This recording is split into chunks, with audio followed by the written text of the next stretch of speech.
الله عز وجل يقول ثم استوى إلى السماء وهي دخان فقال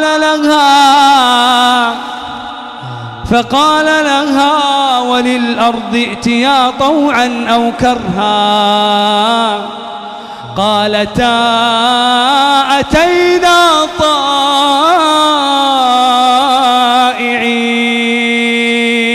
نبغى شعارنا يكون مثل شعار هذه السماء والأرض، أتينا طائعين. الله أكبر. أتينا طائعين، أتينا طائعين. نبغى شعارك مثل شعار السماء والأرض. ولو عندك ذنوب، ولو عندك سيئات، ولو عندك معاصي، والله بمجرد ما تقول بينك وبين الله عز وجل أتينا طائعين، أتينا طائعين. قسم بالله شعار، وربي شعار عظيم إنك تقول من هذه الليلة أتينا طائعين. يا أخي السماوات والأراضين أضخم وأكبر مني ومنك بتريليونيات. إيش تريليونات؟ ما لها أصلا عدد، كمان أكبر منا وأضخم منا. تقول هذه الجملة لما عرفت من هو الله.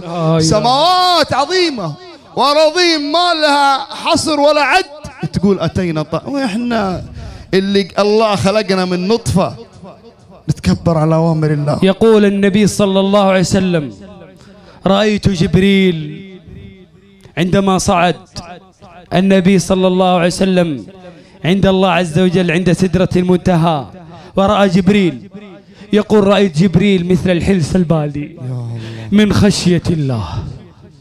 يعني ايش الحلس البالي يا شيخ نايف؟ عصفور على مويه قاعد يرتجف كذا من شدة البلل والبرد. جبريل لما عرج به وصل إلى مكان يسمع صريف الأقلام، يقول الرسول رأيته كأنه حلس بالي من شدة خوفه وتعظيمه لمن؟ لله. الله أكبر. يا إخواني نريد شعارنا أتينا طائعين. طيب واحد أعلنها إنه من اليوم مقبل على الله بالطاعة. وقال إني ذاهب إلى ربي سيهدين. هذا اللي يعلنها لله عز وجل هذا يذهب إلى الله. طيب النتيجة الثمرة؟ إلا من تاب، إلا من تاب وآمن وعمل عملا صالحا فأولئك يبدل الله سيئاتهم حسنات وكان الله غفورا رحيما. أنا عندي سبب. يا شيخ نايف. تدري ليش ارتاحوا؟ تدري ليه ارتاحوا؟ لأنه أصلا فض نفسه بمجرد من أول ما جاء الإعلان، فض نفسه، فرغ جدوله، قال هذه الجلسة أنا حاضرها. فطبق الشعار اللي انت اعلنت عنه في المحاضرة، طبقه قبل ما يسمع، وطبقه مو بلسانه، طبق بأقواله. أتينا طائعين.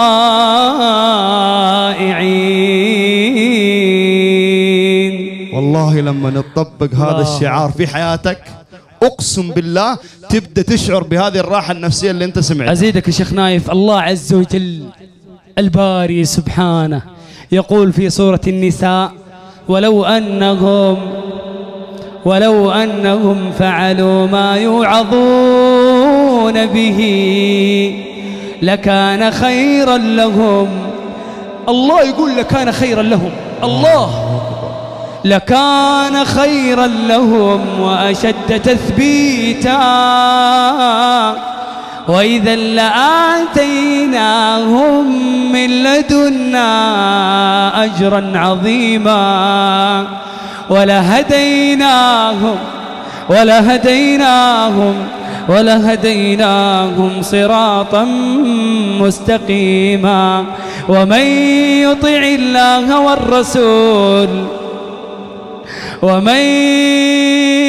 الله والرسول فأولئك مع الذين أنعم الله عليهم من النبيين والصديقين والشهداء والصالحين وحسن أولئك رفيقا. ذلك الفضل من الله، ذلك الفضل من الله، وكفى بالله عليما.